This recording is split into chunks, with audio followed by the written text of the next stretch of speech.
missing ingredient in American politics is lack of trust.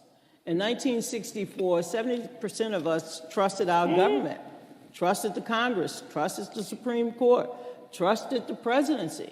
That level of trust now continues to drop, and it has, in many ways, the Supreme Court is underwater. Right. The presidency is underwater. Congress is as popular as a root canal. And if you look across the board, I mean, local elected officials are a little bit better off. The military is still a little bit better off. But the lack of trust, and in a democracy, if we don't trust one another, we don't trust our institutions, then you know what? We're being weakened from within. I mean, Putin can just tonight sleep in his whatever pajamas, his silk pajamas, and laugh at us because we have all of this power. And yet we don't know how to use it as citizens. We have to understand, in the case of Michael just described it best, you have to understand the process.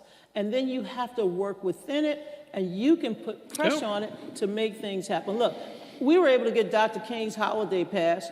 Ronald Reagan was in the White House. He was an arch conservative. Democrats thought he was the worst thing since sliced bread, and yet we were able to get so much done. Because Tip O'Neill and Ronald Reagan, at the end of the day, had a good relationship. Had a great relationship.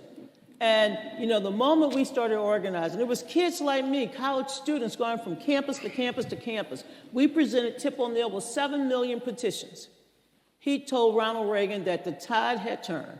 Chuck Mathias, your great senator from the state of Maryland, along with Ted Kennedy in the Senate, they got the bill through, we got it through the House, and that's why you're able to honor the legacy of Dr. King every January, because it was kids.